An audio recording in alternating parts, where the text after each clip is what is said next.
네, 좋은 날입니다. 우리 옆 사람 인사하시죠. 오늘 하나님의 은혜를 받으십시다. 네, 이브에 오신 분들은 아마 점심 때 우리가 성교 훈련 이렇게 이 격주로 이렇게 교회에서 하는 훈련들이 많은데 나중에 그 유튜브나 우리 홈페이지에 가서 꼭 확인하셔서 말씀을 챙겨 들으시면 좋을 것 같고요. 저희는 지금 창세기를 순서대로 말씀을 계속해서 살펴보고 있습니다. 오늘 말씀은 창세기 25장 1절에서 18절 말씀 제가 대신 봉독해 드립니다. 아브라함이 훗철을 맞이하였으니 그의 이름은 구두라라.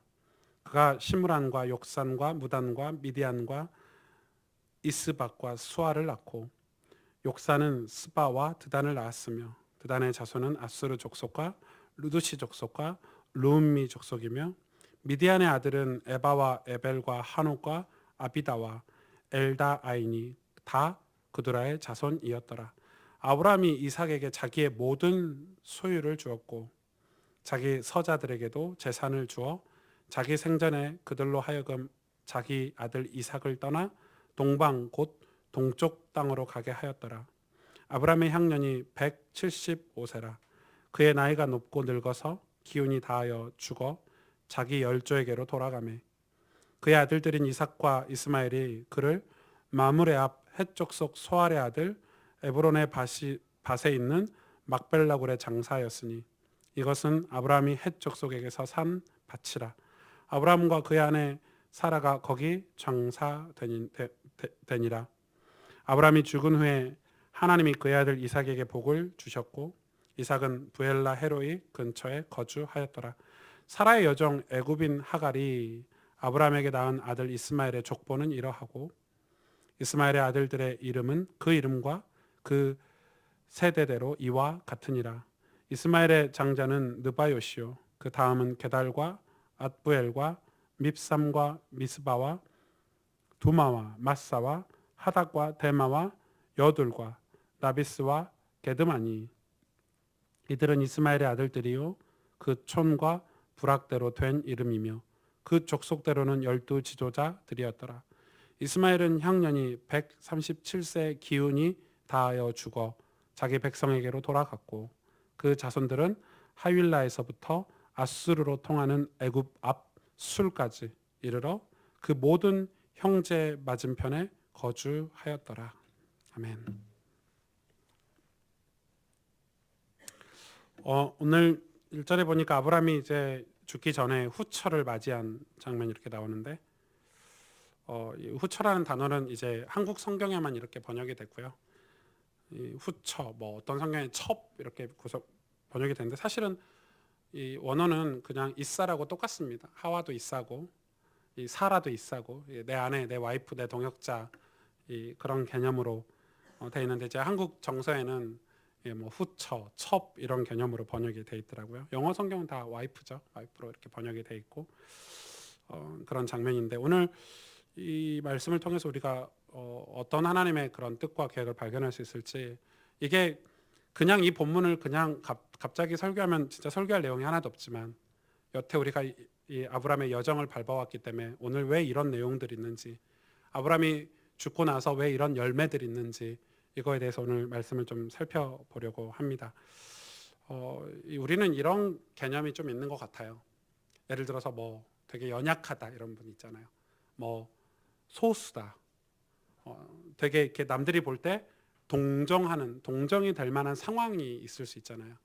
저는 이제 저도 그런 경험을 했고 저도 누군가를 동정하는 이런 이 자리에도 있어 봤는데 이 연약하고 소수다 하면 우리 개념에는 우리 마음속에는 그냥 연약하고 소수고 조금 그런 분들은 좀 괜찮아. 그 정도 선은 괜찮아. 뭐 이렇게 얘기해 버리는 게 있죠. 그런데 여러분 연약하고 소수고 동정하는 상황이라고 해서 결코 올바른 건 아니죠. 맞죠? 우리는 다수 뭐 이렇게 큰 단체, 뭐 힘 있는 사람은 좀 악하다고 이렇게 보는 경향이 있는데 반대로 소수는 되게 좀 이렇게 연약하고 이런 분들은 좀 괜찮지 않나 이렇게 보는데 그렇진 않죠. 특히 신앙에서는 더 그렇습니다. 하나님은 우리를 동정하시는 분이 아니에요. 연약한 분을 동정하시는 분이 아니에요. 하나님의 방법은 무엇이죠? 우리를 고치시고 치유하시고 올바르게 살도록 만드셔서 하나님이 사용하시는 거예요. 여러분, 화분이 있다고 생각해 보세요. 이 화분 안에 호박씨가 이렇게 딱 심어져 있어요. 뭐가 나요? 생각할 시간 드려야 돼요. 호박 씨앗을 심으면 뭐가 나죠? 호박이 나요. 혹시 수박, 뭐 참외 이런 거, 자두 이런 거 원하십니까? 호박 씨앗 씌워놓고 자두 나기를 원하시면 그거는 약간 가까운 그 정신과 질환 이런 데 가시면 치료를 받을 수 있죠. 우리 신앙생활 어떻게 하냐면요, 호박 씨앗 심어놓고 주님 우리에게 수박을 주옵소서 이렇게 기도한단 말이에요. 하나님 제발 참외 좀 주옵소서. 내가 간절히 기도하고 또 기도하오니 하나님 응답해 줬어. 이런 식으로 신앙생활해요. 하나님의 방법은 뭐예요? 야, 네 마음속에 있는 호박 씨앗을 빼내고 네가 진짜 수박을 먹고 싶으면 수박 씨앗을 심어라. 그 과정이 우리한테 연단의 과정이고 고통의 과정인 거예요. 뒤집어야 되니까. 맞잖아요. 하나님은 과학적이시고 논리적이시고 합리적이시고 질서의 하나님이세요. 왜? 하나님이 그 모든 세상을 다 창조하셨기 때문에. 그러면 우리 마음속에 있는 그릇된 것들을 끄집어내고 정상적인 심어야 되는 신앙의 갱신, 개혁이 필요하겠죠. 여러분, 영적인 것은 정확해요. 그러니까 소수라고 해서 연약하다고 해서 하나님 동정하시는 게 아니고 그거 고치시려고 하시는 거예요. 연약한 우리는, 죄인인 우리는 예수님을 만날 때라야 비로소 제대로 된 삶을 살 수 있어요. 예수님을 만나지 않고는 제대로 된 삶을 시작조차 할 수 없어요. 그래서 교회를 그냥 다니면 껍데기는 바꿀 수 있다니까요. 어느 날 장로가 될 수도 있고, 어느 날 뭐 교회에서 직분을 맡을 수도 있고, 뭐 또 어쩌다가 그러다 뭐 사업도 잘 되고 뭐 집안 가정 형편도 잘 풀리면 존경도 받을 수 있고. 그러나 예수님을 만나지 않은 상태에서 계속 그렇게 가면 뭐가 없죠? 나중에 구원이 없어요. 정말 중요하게 하나님이 구원을 위해서 쓰임받는 사람은 못 되는 거예요. 성공해서 존경은 받을 수 있지만 구원에 쓰임받는 인생은 못 되는 거예요. 많죠? 그게 예수님이 이야기한 부자와 거지 나사로 얘기잖아요. 뭐 그런 예화들이 성경에 얼마나 많은지. 모든 인간은 죄로 인해서 겉과 속이 다르게 돼서, 저도 겉과 속이 다르죠. 여러분, 제 속 들여다보시면 교회 나오실 분 한 분도 안 계세요. 진짜 그래요. 예전에 어떤 목사님께서 우리가 천국 가면 우리 인생을 뭐 80년이다 100년이다 인생을 짧은 비디오로 편집해서 틀어준다고 이렇게 강의하신 분이, 그거 비성경적이신데 틀어준대요. 천국 갈 때 엄청 창피하겠죠. 그리고 우리 인생을, 이 레파토리를 딱 우리의 마음을 이렇게 천국에서 비디오로 튼다면 어떻게 되겠어요? 큰일 날 거예요. 큰일 날 거예요. 막 틀지 마세요 이러면서 우리 마음이 다 드러나면 우리는 그래요. 겉과 속이 달라요. 그런데 예수님을 만나고 그때부터 겉과 속이 같아지는 작업이 되는 거예요. 그게 신앙생활이에요. 우리의 속사람이 죄로 인해서 무너지고 죄의 영향을 받고 있는 속사람이 예수님을 만나고 그때부터 예수 그리스도의 말씀, 생명의 말씀이 들리고 듣고 우리 속사람이 변화되는 거예요. 그걸 성화의 과정이라고 그러죠. 우리 속사람이 변화되는 거예요. 내 겉사람은 후패해지지만 속사람은 날로 새로워진다고 그랬어요. 옛사람이 죽고 새사람이 된다는 거예요. 그러면은 점차 속사람과 겉사람이 같아지는 것. 그런 과정. 그래서 이게 아브라함이 세월이 오래 걸렸지만 하나님이 그 과정을 지금 창세기 이 족장시대 사람 인물을 처음 선택해서 시작하는 이 아브라함 얘기를 길게 설명한 거예요. 아브라함이 실패도 했죠. 불신앙도 했죠. 아브라함이 막 원망도 한 사람이죠. 무너지기도 얼마나 많이 무너지고 낙심을 얼마나 많이 했습니까? 그런 과정을 통해서 하나님이 속사람을 바꿔가시는 과정을 다 보여준 거예요, 우리에게. 그래서 속사람이 변화돼서 나중에는 이 속사람이 겉사람을 압도하고 겉사람을 지배하고 그 속과 겉이 같은 하나님의 사람, 믿음의 사람, 세상 사람들이 볼 때 신실한 그리스도인이 되는 거예요. 이 속사람은 뭐죠? 영혼이죠. 우리 영혼. 저는 제 목회 철학 중에 하나가 그거예요. 아, 진짜 우리 교회 오시는 분들이 이 속사람이 변화되길 원해요. 겉은 제가 겉이 변화되도록 막 사역하면요, 그때뿐이에요. 나중에 다 그 구원이 헛되게 돼 있어요. 그런데 진짜는 좀 오래 걸려도 더디 가더라도 속사람이 바뀌면 나중에 그분이 하나님께 쓰임받게 되니까 얼마나 감사해요. 그런데 이 속사람이 변화되는 과정이 속사람이 들키잖아요. 많은 분들이 그걸 못 견뎌하고 막 떠나기도 하고. 그래서 저는 이렇게 생각해요. 신앙은 버티는 거예요. 아브라함이 딱 그런 신앙. 아브라함 버텼죠.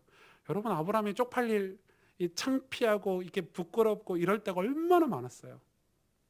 그때마다 아브라함이 저 그만 못할 것 같습니다 하고 딴 데 갔으면 아브라함은 지금 이 자리에 없었을 거예요. 근데 아브라함은 그 온갖 실수와 낙심과 부끄러운 일이 있음에도 불구하고 또 하나님 앞에 가고 또 하나님 앞에 가서 기도하고 하나님 저 잘못했어요 하고 회개하고 하나님 저 도와주세요 하고 다시 하나님 앞에 가고 이런 버팀의 과정. 그래서 아브라함이 살게 됐잖아요. 여러분, 버티면 살게 돼 있어요. 버티고 견딜면 사는 거예요. 그래서 이 일은 제가 할 수 있는 일이 아니기 때문에 제가 뭐 설교를 잘하고 막 사람을 만나갖고 사역을 잘해도 도움은 되겠지만 할 수 있는 일이 아니기 때문에 제가 교회 바닥에 엎드려서 여러분을 위해서 기도하는 것은 이건 하나님이 하셔야 되는 일이에요. 이건 하나님이 하셔야 되는 일이에요. 그래서 신앙은 내가 누구이냐도 중요하지만 내가 어디에 소속되어 있느냐가 중요해요. 우리는 세상의 나라, 사탄의 나라에 소속된 우리가 예수님을 인격적으로 만나고 하나님 나라에 소속된 게 중요해요. 여러분, 방황을 해도 하나님 나라에서 방황을 해야 돼요. 맞죠? 우리가 넘어져도 하나님 나라에서 이왕이면 넘어지는 게 낫죠. 그래서 이 하나님을, 예수 그리스도를 인격적으로 만나는 이게 얼마나 중요한지 몰라요. 안 그러면 맨날 옛 틀에서 그냥 벗어나질 못하는 거예요. 거기서 빠져나와서 새 사람이 되고 새 틀의 삶을 살 수 있는 것은 예수님을 인격적으로 만나는 거예요. 이걸 위해서 여러분이 나를 점검할 수 있어야 돼요. 말씀으로 나를 들여다볼 수 있어야 돼요. 내가 정말 예수님을 지금 인격적으로 만나고 있는가? 내가 인격적으로 예수님을 만났는가? 그게 굉장히 중요해요. 내가 지금 예수님을 정확하게 어떤 분인지, 예수님이 정확하게 누구인지 알고 있는가? 그래서 여러분, 그 예수 그리스도를 만나는 게 얼마나 중요하다는 것을 오늘 창세기에서 보여주는 거예요. 한번 살펴볼까요? 1절에서 보니까 아브라함이 후처를 맞이하였으니 그의 이름은 구두라라. 그가 시므랑과 욕산과 무단과 미디안과 스박과 수아를 낳고 욕산은 스바와 드단을 낳았으며 드단의 자손은 아수르 족속과 루두시 족속과 루음미 족속이며 미디안의 아들은 에바와 에벨과 한옥과 아비다와 엘다아이니 다 그두라의 자손이었더라. 아브라함이 이삭에게 자기의 모든 소유를 주었고 자기 서자들에게도 재산을 주어 자기 상전의 그들로 하여금 자기 아들 이삭을 떠나 동방 곧 동쪽 땅으로 가게 하였더라. 이게 왜 중요한지 보세요. 아브라함이 후처를 맞이했는데 이게 언젠지는 모르겠어요. 이게 사라가 살았을 때인지. 근데 아마 추측은 할 수 있죠. 이삭을 낳을 때는 아닌 거다. 이삭을 낳고 낳고겠죠. 그리고 왜냐면은 하나님은 창세기 17장에 보니까 아브라함을 아브라함으로 이름을 바꿔주셨어요. 왜요? 아브라함은 열국의 아비라는 뜻이에요. 왜냐면 하나님이 열국을 만들어야 돼요. 민족을 만들어야 돼요. 그런데 이삭과 이스마엘로는 안 되니까 하나님이 이 그두라라는 여인을 통해서 6 아들을 더 낳게 했어요. 이 6 아들이 이제 번성해서 민족들이 된 거예요. 근데 오늘 이 민족들은 다 어떤 민족이냐면요, 구약에 우리에게 구원을 설명하기 위해서 이스라엘 백성 그 근처에 있는 모든 민족이 다 이 민족들이에요. 이해가 가시죠? 그러니까 지금 이 애굽 땅 주변의 모든 민족들이 다 이런 민족들이에요. 이런 민족들이 나중에 하나님이 이스라엘 백성이 하나님을 온전히 섬길 때 축복하셨을 때 이런 민족들에게 영향을 끼쳤고 선교하고 복음 전하고 정복하고, 그리고 이스라엘 백성이 하나님을 섬기지 않을 때는 이런 민족의 포로가 되고 노예가 되게 하는데 이 민족들을 다 사용하신 거예요. 그런 의미가 있어요. 그럼에도 불구하고 또 한편으로는 아브라함이 좀 너무한 거 아닌가.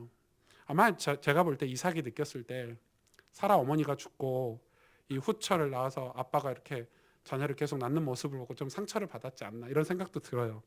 그런데 지금 우리가 볼 때는 그게 맞지만 그 당시 족속 문화에서는 와이프를 여러 명을 두는 게 문제가 되지 않았어요.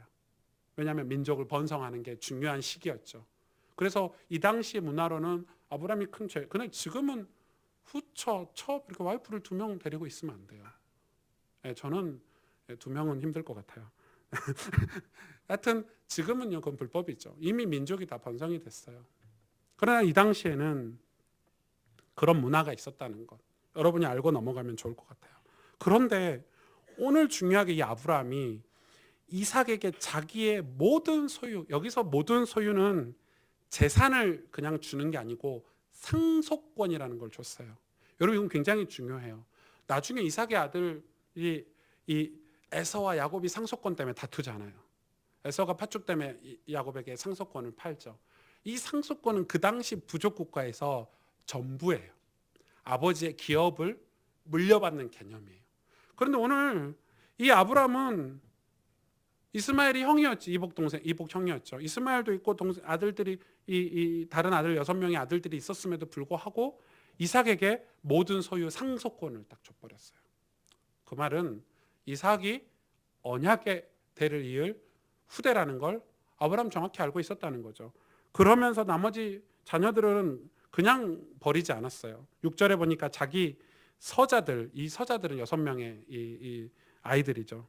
재산을 주어 자기 생전에, 아브라함이 살았을 때죠. 생전에 그들로 하여금 자기 아들 이삭을 떠나 동방 곧 동쪽 장으로 가게 했더라. 그러니까 지금 이 아브라함이 한 이 지금 상황은 이 자기 나머지 아들들에게 재산을 조금씩 주고 자기가 살았을 때 이삭과 구분을 해서 동쪽 장에 살게 한 거예요. 이거는 굉장히 좀 중요한 모습이죠. 저는 이 말씀을 좀 묵상하면서 제가 이해 못한 게 좀 있더라고요. 저는 불신 가정에서 신앙생활을 했고 제가 예수를 먼저 믿었기 때문에 아버지 어머니로부터 신앙을 물려받진 않았잖아요. 그런데 제가 이 말씀을 묵상하면서 이런 생각은 들더라고요. 저희 권사님 장로님들 계시잖아요. 이 부모님들에게는 좀 한이 있겠다. 젊은 엄마 아빠가 알지 못하는 한이 있겠다. 아마 저도 나이가 들면 제 안에 그런 한이 생기겠죠. 아니 이미 그런 한이 조금 있어요.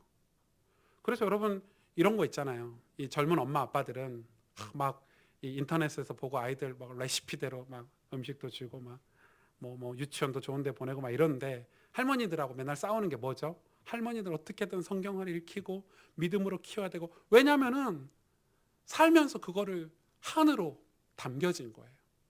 그게 그렇게 키우게 이게 맞다 틀리다가 아니라 그게 중요하고 중요하지 않다는 걸 어른들은 마음에 담은 거. 왜냐하면 어른들은 이 아브라함처럼 그 실패와 성공을 반복하면서 살았기 때문에, 나는 내가 이렇게밖에 하나님을 섬기지 못하고 나는 이렇게밖에 믿음 생활을 못했지만 내 아이는, 내 손주는 하나님 앞에서 이렇게 살았으면 좋겠다. 이런 한이 우리 교회 권사님 장로님들에게 다 있으신 거예요. 그래서 여러분 가정에 집에 그럼 기도해 주신 할머니가 계시고 기도해 주신 할아버지가 계시는 건 축복이라고 저는 생각해요. 맞죠? 그게 한으로 갖고 있는 거예요. 아브라함은 그런 한이 있었어요. 그러니까 이삭이 어떻게 태어났는지, 이삭을 어떻게 하나님이 나에게 주셨는지, 그 모리아 산에서 이삭을 제물로 바치는 과정부터 이 아이를 낳기 위해서 자기가 하갈이라는 아내를 통해서 이스마엘을 낳고, 이런 실수들이 이 나이가 들어서 다 가지고 있는 거예요. 내가 언약을 놓쳤을 때, 내가 하나님의 약속을 놓쳤고 내 인간의 욕심과 인간의 욕망 때문에 실수한 것들까지 다 가지고 있는 거예요. 그래서 그가 죽기 전에 이삭에게 모든 상속권을 전해주고 이삭이 이 상속권을 가지고 언약의 계보를 잇도록 정리정돈을 하는 거예요. 중요하죠. 중요해요. 그러면서 보세요. 7절에 드디어 아브라함이 죽죠. 아브라함의 향년이 175세라. 그 당시 나이로도 더 오래 사신 거예요. 175세까지 사셨어요. 그 당시에는 한 120세, 130세 살던 때인데 그의 아들들인 이삭과 이스마엘이 그가 죽자 8절이죠. 그의 나이가 높고 늙어서 기운이 다하여 죽어 자기 열조에게로 돌아가매 그의 아들들인 이삭과 이스마엘이 그를 마므레 앞 헷 족속 소알의 아들 에브론의 밭에 있는 막벨라굴에 장사했으니 이거 그냥 막벨라굴에 장사했으니 이렇게 하면 될 건데 굳이 설명을 또 하잖아요. 아브라함이 산 거를 어디에 있다는 거를 정확하게. 그러면서 10절 보세요. 이것은 아브라함이 헷 족속에게서 산 밭이라 소유권을 정확히 이야기하고 있죠. 아브라함과 그의 아내 사라가 거기 장사되었느니라. 아브라함이 죽은 후에 하나님이 그의 아들 이삭에게 복을 주셨고 이삭은 브엘라 헤로이 근처에 거주하였더라. 보세요. 아브라함이 죽었어요. 아브라함이 죽었는데 늙어서 나이가 높고 늙어서 기운이 다하여 죽었대요. 여러분 우리는 다 기운이 다하면 죽어요. 우리의 기운이 끝나면 하나님이 부르셔요. 하나님 부르시면 가야 돼요. 여러분 하나님 부르시는데 안 가는 분 있어요? 아무리 건강 음식 먹고 운동을 많이 해도요. 하나님이 때가 돼서 부르시면 우리는 거부를 못해요. 안타까워 죽겠는 거예요. 왜 저 사람이 죽어야 되냐? 왜 병에 걸 죽어야 되냐? 하나님 부르시는 거예요. 그거를 이 땅에 어떤 인간이라도 막을 자가 없어요. 그렇죠? 우리는 언젠가는 다 죽게 돼 있어요. 나이가 늙고 나이가 높아지고 언젠가 때가 되고 보면 기운이 빠지고 하나님의 부르심이 있어요. 그런데 그게 죽고 나서 그의 아들 이스마엘과 이삭이 그를 마므레 앞 헷 족속에게서 산 에브론 밭에 있는 막벨라굴에 그의 아버지를 장사했어요. 이게 뭘 의미해요? 뭘 의미해요? 아브라함이 살아있는 동안에 그 막벨라굴이 어떤 의미가 있는지, 그 막벨라굴이 언약에 있어서 얼마나 중요한 의미가 있는지 두 아들들에게 가르쳤다는 거예요. 이스마엘과 이삭에게 전달한 거예요.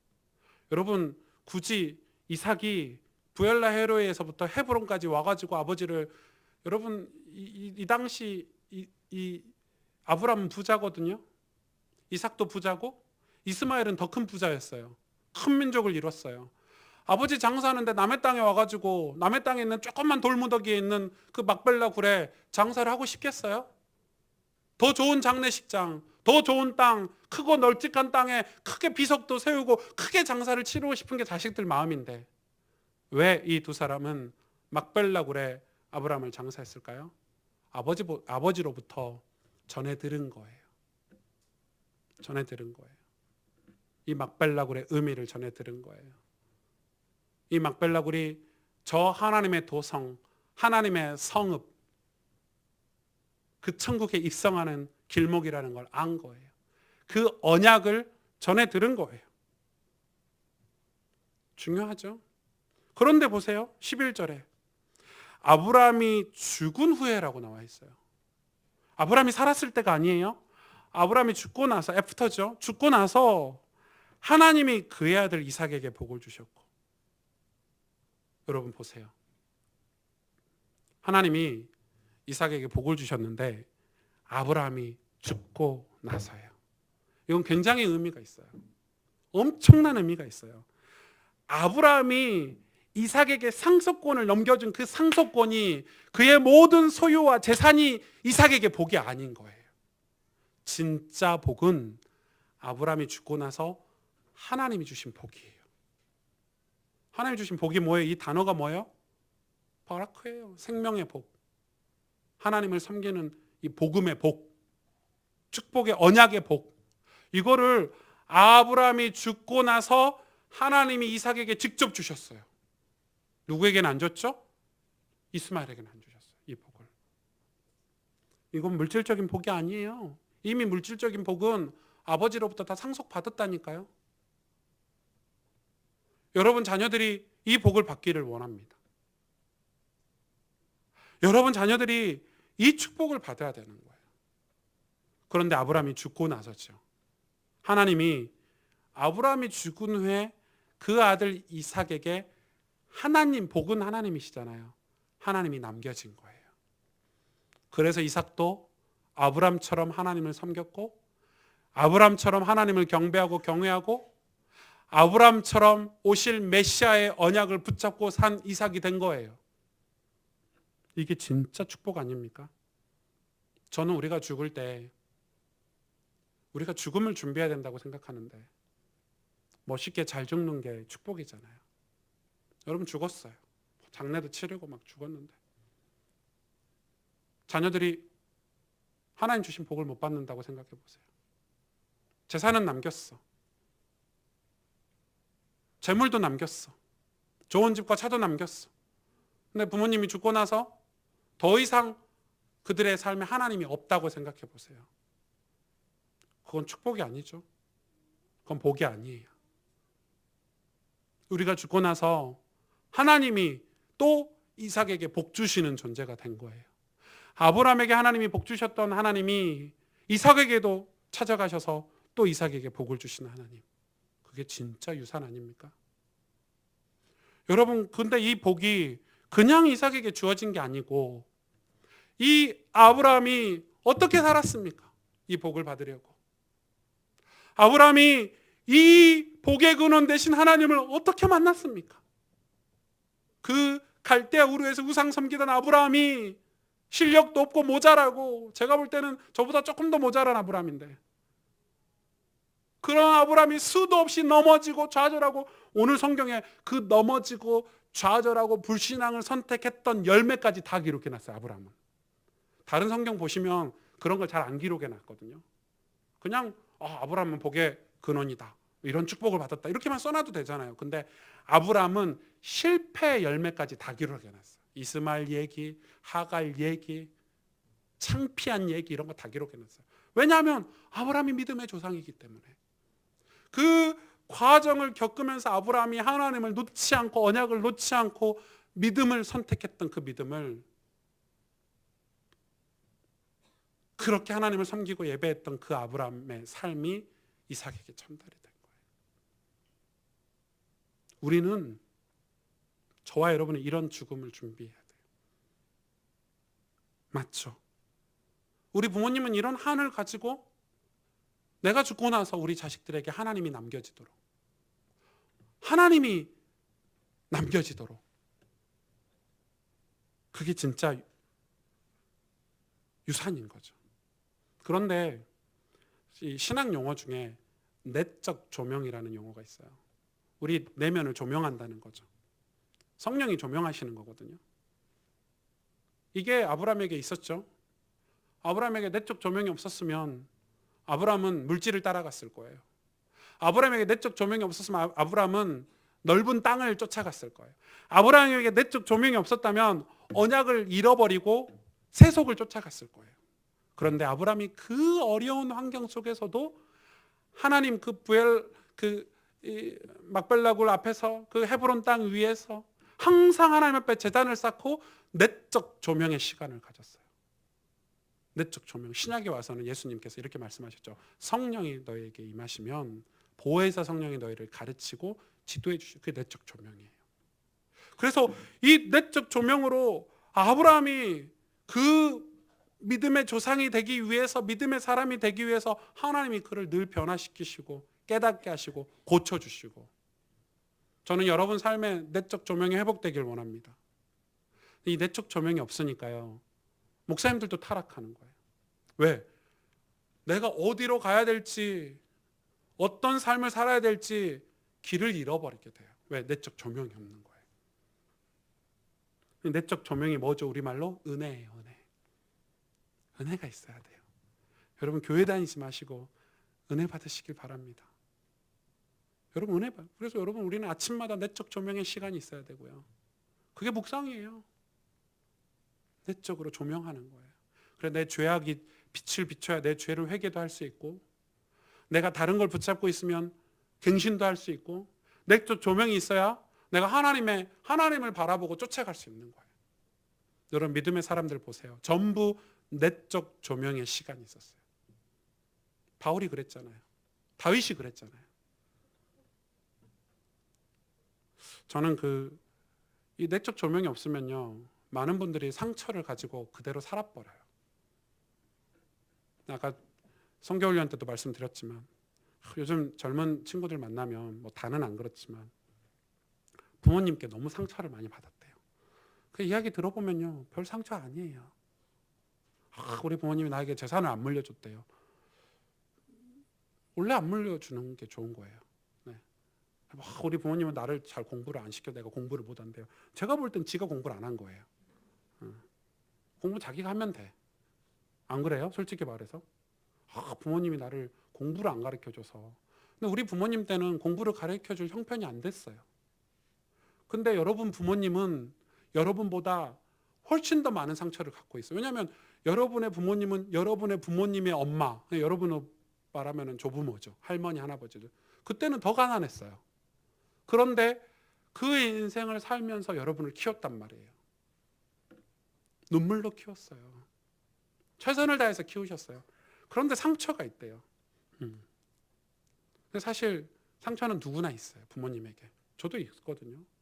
우리 아버지는 왜 맨날 저도 이제 투덜투덜 거리면서 하는 얘기가 제가 살면서 문제만 생기면 우리 아버지는 그러면서 우리 아버지가 모든 제 핑계에 욕바지는 다 해주셨어요. 그런데 예수님을 인격적으로 만나고 하나님 은혜 말씀으로 내적으로 조명되니까 그 상처가 사라지더라고요. 바뀌어요. 간증으로. 어떻게 되죠? 아버지, 어머니 전 장례 2번 치렀잖아요. 어머니 장례 치르고 아버지 장례 치르는데 제가 스스로 저에게 그런 말 하긴 뭐하지만 철이 들더라고요. 아버지가 9살 때 고아가 되셔가지고 홀로 고생하셨겠구나. 그래도 아버지가 나를 놓지 않으시고 그래도 아버지가 아버지의 존재 자리에 있어 주셨기 때문에 내가 이 정도 된 거구나. 하나님이 아버지의 인생을 통해서 나에게 뭔가를 깨닫게 하시는 게 있구나. 비록 가난했고 비록 아버지에게 삶의 고통과 고난이 있었지만 그걸 반면교사 삼아서 나는 조금이나마 바르게 살려고 발버둥 칠 수 있었구나. 철이 딱 드니까 아버지가 너무 고맙고 감사하더라고요. 여러분 우리는 이 예수 그리스도를 만나서 내적 조명이 없으면요, 그냥 그 상처에 그냥 숨겨진 내 이면에 숨겨진 어떤 문제에 딱 사로잡혀서 살게 돼 있어요. 아브라함이 그 모든 과정을 겪어서 자녀에게 언약을 설명한 거예요. 단지 막벨라굴이 아니에요. 단지 상속권이 아니라니까요. 그 증거가 뭡니까? 하나님이 아브라함이 죽은 후에 그의 아들 이삭에게 복을 주셨고, 여러분 이런 축복이 있기를. 그런데 이스마엘은 좀 다르죠. 보실래요? 12절부터 사라의 여종 애굽인 하갈이 아브라함에게 낳은 아들 이스마엘의 족보는 이러하고, 이스마엘도 엄청 번성했죠. 12족속을. 그러면 17절 보세요. 이스마엘은 향년이 137세에 기운이 다하여 죽어 자기 백성에게로 돌아갔고, 그의 자손들은 하일라에서부터 아수르로 통하는 애굽 앞 술까지 이르러 그 모든 형제의 맞은편에 거주하였더라. 모든 형제의 맞은편에 거주했다는 것은 12족속이 다 모여서 살았다는 거죠. 이스마엘이 죽고 나서 어디로 돌아갔어요? 막벨라굴로 갔는가요? 못 갔어요. 안 갔어요. 왜? 이스마엘의 자손은 그 언약을 전달받지 못했어요. 이스마엘은 그냥 자기 백성에게로 돌아갔어요. 그리고 그의 자손들은 하나님과 상관없는 후손들이 돼버렸어요. 더 이상 이스마엘은 하나님과 상관 있는 백성이 아닌 거예요. 이게 이스마엘의 상처일 수 있어요. 하갈이 엄마가 쫓겨났고 이랬으니까. 그러면은 하나님이 동정해야 됩니까? 예, 동정도 하셨어요. 위로도 해주셨어요. 이스마엘이 어떻게 해야 되죠? 본인이 선택해야 되는 거예요. 내가 비록 아브라함의 우리 아버지의 실수로, 심지어 이 이스마엘은 이삭과 함께 막벨라굴에서 자기 아버지를 장례식까지 치렀어요. 율법적으로는 전달받았다는 거예요. 이 막벨라굴이 어떤 곳이라는 것을 지식적으로는 전달받았다는 건데 그는 하나님을 선택하지 않았어요. 물론 이 이스마엘은 아버지가 제사를 드리고 하나님 앞에 제단을 쌓고 부자가 됐다는 걸 봤기 때문에 그도 제사를 지내고 제단을 쌓고 부자가 됐어요. 그게 지금 모슬렘들이에요. 똑같이 하나님께 예배드리잖아요. 모슬렘도 다 잘 살잖아요. 똑같이 복을 받긴 했어요. 그러나 진짜 복음, 정말 하나님께서 주시는 복은 멀어진 거예요. 율법을 받아서 잘 먹고 잘 사는 번성은 했는데 하나님은 섬기는 것 같고 제사를 드리고 예배를 드리는 것 같은데 정말 아브라함이 평생 만났던 내적인 변화는 이스마엘에게는 없었어요. 예수 그리스도와 상관없게 돼버렸어요. 여러분 이게 얼마나 중요한 줄 아십니까?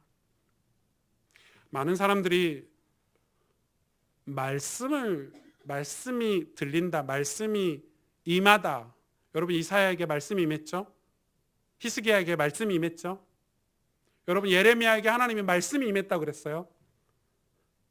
바울에게 다메섹 도상에서 예수 그리스도께서 직접 만나주시고 그에게 말씀이 임했죠. 말씀이 임하는 거예요. 다윗이 광야에서 하나님의 여호와의 말씀이 임했죠. 말씀을 듣지 않는 사람들은, 말씀이 들리지 않는 사람들은 자기 자신에서 절대 못 벗어나는 거예요. 왜? 죄인이라 어쩔 수가 없어요. 스스로 의인이라고 착각하고 스스로 선하다고 착각하면 절대 하나님의 생명의 복음이 들리지가 않아요. 이스마엘은 이 내적 조명을 경험하지 못했어요. 하나님이 찾아가시지 않았어요, 더 이상. 여러분, 이건 굉장히 중요한 메시지예요, 우리에게. 저는 그렇게 생각해요. 우리가 무엇을 위해서 살아야 되냐? 우리 어른들이 멋진 죽음을 준비해야 되는데 내 자식 잘해주고 싶죠. 내 자식에게 많은 걸 물려주고 싶고 유산도 물려주고 싶죠. 그래서 막 애쓰면서 사시잖아요. 집이라도 한 채 물려주려고. 감사하죠. 그러나 진짜 물려줘야 될 것은 하나님이에요. 우리 아들이 직접 하나님을 섬기고 내 딸이 직접 하나님을 섬기고 하나님이 복 주시는 그 자녀를 만들어야 돼요. 그거는 내가 은혜를 못 받으면, 내가 하나님 앞에 새 사람이 되지 않고 하나님을 경험하지 않으면 줄 수 없는 유산이에요. 아닙니까? 여러분 이 축복을 받으시길 바랍니다. 예수 그리스도를 만나는, 그래서 우리가 그걸 우리가 줄 수 없잖아요. 아무리 많은 좋은 거 물려줘도요. 여러분 아무리 좋은 거 물려줘도요. 타락하고 변질되고 무너지고 재산 다 날려먹고 이러면요.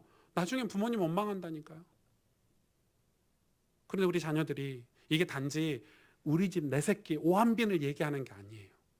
교회가 우리 후대 사역을 하면서 여러분 우리 교회가 어떤 교회가 돼야 돼요? 가스펠 교회가 이런 내적 조명이 있는 교회가 돼야 돼요. 그래서 우리가 죽고 나면 우리 후대들이 또 하나님 앞에 기도하고 하나님과 관계 있는 다음 세대가 나오도록 우리는 하나님을 올바르게 섬겨야 돼요. 율법으로도 전달해줘야 되겠지만 우리가 그 언약을 전달하기 위해서 내게 주신 언약도 우리는 찾아야 되는 거예요. 맞죠? 사도행전 한번 보실래요? 사도행전 한번 다 찾아보세요. 사도행전 1장입니다. 사도행전은 역사서 아닙니까? 그죠? 역사를 기록한 성경이 사도행전이에요. 1절에서 보니까 데오빌로여 내가 먼저 쓴 글에는 무릇 예수께서 행하시며 가르치시기를 시작하신부터 그가 사도들에게 택하신 사도들에게 성령으로 명하시고 승천하신 날까지의 일을 기록하였노라. 예수 그리스도가 죽고 부활하신 걸 기록했다 이렇게 설명하고 있죠. 그러면서 3절에 그가 고난받으신 후에 또한 그들에게 확실한 많은 증거로 친히 살아계심을 나타내사 40일 동안 그들에게 보이시며 하나님 나라의 일을 말씀하시니라. 그러면서 이야기하고 있죠. 4절에 사도와 함께 모이사 그들에게 분부하여 이르되, 예수님이 이렇게 말씀하신 거 빨간 글씨는 예수님 하신 말씀이잖아요. 예루살렘을 떠나지 말고 내게서 들은 바 아버지께서 약속하신 것을 기다리라. 요한은 물로 세례를 베풀었으나 너희는 몇 날이 못되어 성령으로 세례를 받으리라. 아멘. 요한이 물로 세례를 받은 게 뭐예요? 그 율법이에요. 부모님 이것도 전달해 줘야 돼요. 예배 드려라. 신앙생활 해라. 예수 믿어라. 전달해야 돼요. 그러나 너희는 몇 날이 못되어 성령으로 세례를 받으리라. 이게 내적 조명이에요. 성령으로 세례를 받지 않으면 우리 인생은 변화가 없어요. 그러면서 이렇게 얘기하는 거예요. 그들이 모였을 때 예수께 여짜와 이르되 주께서 이스라엘 나라를 회복하심이 이때니까 지금 자기들 이스라엘 나라가 회복을 관심을 갖죠. 그랬더니 예수님 딴소리 하시죠. 때와 시기는 7절에 아버지께서 자기의 권한에 두셨으니 너희가 알 바 아니요. 알 바 아니라는 거예요. 너희가 그거에 관심 가질 바가 아니라는 거예요. 그러면서 이야기하죠. 8절에 오직 성령이 너희에게 임하시면 너희가 증인이 되리라. 여러분 성령이 우리에게 임하시는데 이 성령은 뭐라고 예수님 말씀하셨죠? 공생에 살아가신 동안 보혜사 성령을 너에게 보내주겠다. 보호하시고 은혜 주시고 가르쳐 주시고 깨닫게 하시는 성령이에요. 그러니까 지금 우리의 내면에 우리의 속사람에 성령이 임하시지 않으면 우리가 하나님의 인도를 못 받는다는 거예요. 여러분 아침마다 성령이 여러분 마음에 임하시기를 바랍니다. 여러분 인생의 아침마다 인생의 밤마다 성령이 여러분 마음속에 임하시길 바랍니다. 진짜 축복이죠. 성령이 임하시면요 어디 속에 들어가죠? 하나님의 시간표 속에 들어가요. 우리가 성령이 임하시지 않으면 때와 기한을 말해줘도 몰라요. 뭔 말인지 못 알아먹는데요. 그러나 성령이 내게 임하면 어떻게 되죠? 하나님의 시간표 속에 들어가는 거예요. 그래서 그때 이 말씀을 붙잡고 이 약속을 붙잡고 120 성도가 어디로 갔죠? 마가다락방에 모여서 기도하기 시작한 거예요. 뭐 받으려고요? 성령 받으려고요. 이게 신앙이에요. 이것 때문에 아브라함은 이걸 놓치지 않고 아브라함은 이 하나님이 약속하신 것을 경험해야 되겠는데 그분이 말씀하신 게 진짜인지 가짜인지 확인해야 되겠는데 늘 하나님의 임재를 사모하고 살았다니까요. 그게 아브라함의 인생이에요. 우리가 그래서 아브라함 인생을 통해서 위로를 받잖아요. 그 아브라함이 그런 인생을 살기 때문에 그 언약이 자녀에게 전달이 될 수 있는 거예요. 예수 그리스도와 인격적인 만남을 갖고 계십니까? 그 인격적인 만남을 가져야 우리 삶이 변화되고 하나님 나라라는 걸 이룰 수 있어요. 하나님 나라가 이루기 위해서는 성령께서 우리 안에 역사하셔야 돼요. 그것 때문에 우리가 기도하는 거예요. 그것 때문에 기도하는 거예요. 성령이 우리 속에 오시고 우리를 변화시켜 달라고. 여러분 그게 우리의 기도 아닙니까? 그럴 때 우리의 겉사람이 후패질지언정 우리의 속사람은 날로 새로워지는 거예요. 여러분 이 종교는요 딱 겉사람을 괜찮게 하는 거예요. 막 이렇게 수양하고 노력해서요 겉모양을 이렇게 막 갖춰가는 거예요. 근데 우리 겉모양은 제대로 갖춰질 수 있어요? 계속 늙는데요. 나이가 들어가는데요. 좀 죄송한 얘기지만 저는 제 나이가 안 믿겨요. 아직도 진짜 딱 27살 같아요. 우리 인석 장로님 한 5살 같으시죠 느낌은? 네. 저 진짜 안 믿겨요. 그럼 우리 장로님들 권사님들 오죽하시겠어요. 인생이요 쑥 하고 지나가요. 얼마나 빠른지 몰라요. 쑥 하고 지나가요. 한비도 늦게 나가지고요. 한비 대학 가면 저는 60대예요. 쑥 지나가요. 제가 세월이 얼마나 빠른지 몰라요. 그러니까 이게 종교 생활하면요 답이 없어요. 하나님은 우리에게 뭘 지금 주시는 거예요? 우리가 지금 무슨 운동을 하고 있는 거예요? 언약 운동을 하고 있는 거예요. 우리 곧 죽어요. 속된 말로 말하면 곧 죽음이 와요. 끝나요 인생이. 그게 전부입니까? 그래 세상에서 잘 먹고 잘 살고 좋은 짓 살면은 그래요 죽어요. 그 끝이라니까요. 이 언약을 붙잡지 않고 있으면 이 구원 언약의 열매가 구원 아닙니까? 이 구원을 우리가 붙잡지 않고 있으면 우리 인생은 헛되고 헛된 거예요. 우리 자녀가 구원을 받아야 될 거 아닙니까? 우리 자녀가 구원을 위해서 쓰임받아야 될 거 아닙니까? 그러면 우리 인생도 벅차고 힘들지만 아브라함처럼 언약을 붙잡는 신앙생활을 해야 돼요. 사람이 아니에요. 인간관계가 아니라니까요. 아브라함처럼 복잡한 인생이 어디 있었습니까? 그런데 아브라함은 그 복잡한 인생을 다 뚫고 언약을 붙잡았잖아요. 하나님, 내가 비록 미련하고 부족하지만 이 언약 백성이 되길 원합니다. 저의 옛사람, 옛 틀을 바꿔주셔서 새 사람이 되길 원합니다. 그래서 하나님 앞에 그 내적 조명을 그 마물의 상수리 나무 아래에서 얼마나 많이 받았습니까? 넘어지면 또 가서 받고, 넘어지면 또 가서 받고. 여러분 힘들고 어려운 일이 많으시죠? 가정에 여러분 자녀들 문제로, 혹시 경제 문제로, 혹시 뭐 건강 문제로 기도하러 오세요. 교회. 집에서 기도하기 힘드시면 교회 오세요. 이제 교회 우리 간사님도 출퇴근하셔가지고요. 낮에 오셔도 점심 때 오셔도 교회에 사람이 있어요. 기도하러 오세요. 교회 비밀번호 가르쳐 줄 테니까 밤에도 오세요. 왜 기도하라고 하죠, 제가? 왜요? 여러분, 우리가 우리 인생에 진짜 선명하게 언약을 따라가기 위해서는 영적으로 우리 영혼이 늘 깨어 있어야 돼요. 새 사람이 돼야 돼요. 안 그러면 우리 가정 문제, 우리에게 있는 인생의 문제, 그 속에서 계속 다람쥐 쳇바퀴 돌듯이 살다가 인생이 끝나는 거예요. 언약을 위해서 사는 거예요. 아브라함이 죽고 나서 끝난 게 아니에요. 아브라함에게 복 주셨던 하나님이 그의 언약의 후대인 이삭에게 또 복 주시는 거예요. 이게 우리의 소망이 돼야 되겠죠. 뭘 남겨야 돼? 우리 인생에? 하나님을 남겨야 돼요. 우리 인생이 끝났어. 뭐가 남아야 돼요? 하나님이 남아있어야 돼요. 오승주가 남아있을 필요는 없어요. 그러나 하나님이 남아있어야 돼요. 우리 자녀들에게, 우리 교회 오는 수많은 젊은이들과 청년들에게 하나님을 저는 남겨주고 싶은 거예요. 그게 제 목회 목표예요. 그게 목회하는 이유예요. 제가 주야로 뛰는 이유예요. 이 교회 바닥에 엎드려 기도하는 이유예요. 이곳에 오는 분들의 내 영혼이 속사람이 변화돼서 내 영혼아 여호와를 송축하라, 내 영혼아 여호와를 찬송하고 감사하라, 그런 복된 인생이 되기를요. 그러기 위해서 여러분에게 주신 언약을 찾아야 돼요.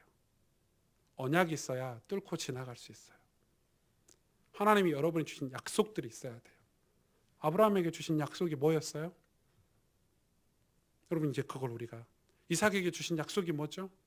이삭이 부자였지만 이스마엘과 관심이 달랐어요. 이스마엘은 자기 형제들 모여서 부유하고 같이 살자 이게 목적이었지만 이삭은요, 하나님의 계획을 언약으로 붙잡았어요. 그래서 이삭은 이제 다음 주 이삭이 어떻게 부족을 이루고 번성하고 이런 과정이 나오지만은 완전 달라요. 우리 똘똘 뭉쳐서 잘 살아보자 이게 아니에요. 그 이스마엘이고, 그거는 이삭은요 언약을 따라갔어요. 그래서 하나님의 언약 백성인 거예요. 함께 기도하십시다.